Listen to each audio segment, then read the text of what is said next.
जब भी विश्व की शिक्षा संस्कृति की बात करेंगे, हमें कुछ चीजों को बहुत स्पष्ट तरीके से समझना होगा।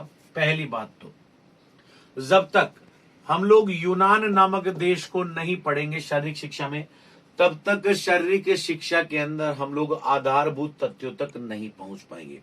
लेकिन एक और तथ्य है, इसी यूनान के साथ इसी के मिलती जुलती एक सभ्यता, मिलती जुलती कैसे, दोनों की एक बेसिक तौर पर लिविंग लाइफ स्टैंडर्ड था। लिविंग लाइफ स्टैंडर्ड को कहते हैं जीने का स्तर था, समझिएगा, वो एक जैसा था। और इनसे मिलता जुलता ही एक देश और था, और उस देश का नाम हम क्या पढ़ेंगे, पर्शिया। क्या पढ़ेंगे, पर्शिया।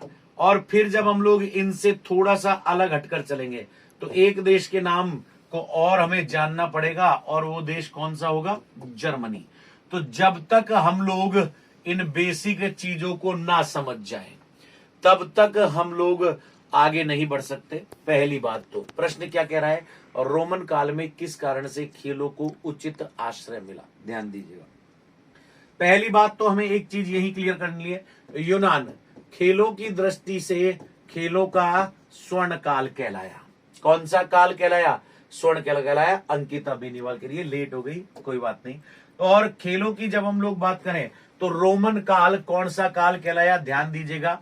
इसे हमने कहा था काला युग। कौन सा युग, काला युग कहा था। एक ऐसा समय आया जब रोमन सभ्यता भी नष्ट भ्रष्ट हो गई, और एक ऐसा दौर आया जिसमें पर्शिया जैसे देश का आधिपत्य साम्राज्य स्थापित हो गया, और इसे काला युग कहा गया। लेकिन यहीं पर फिर हम लोगों ने विश्व में पुनर्जागरण की बात करी, और जर्मनी जैसे देश ने खेलों को समाज के अंदर एक नई दिशा के साथ प्रतिस्थापित किया, बढ़ावा दिया, तो इसे पुनर्जागरण काल कहा गया। अब इसमें से जर्मनी जो देश है ना, ये तो सेंटर पॉइंट था किसका, आधुनिक समय का। और साथ ही साथ सेंटर पॉइंट किसका था, ये सेंटर पॉइंट था बेसिक तौर पर प्राचीन शारीरिक शिक्षा के काल का, और प्राचीन शारीरिक शिक्षा के काल को आधुनिक काल में प्रवाहित करने का। कौन था, जर्मनी।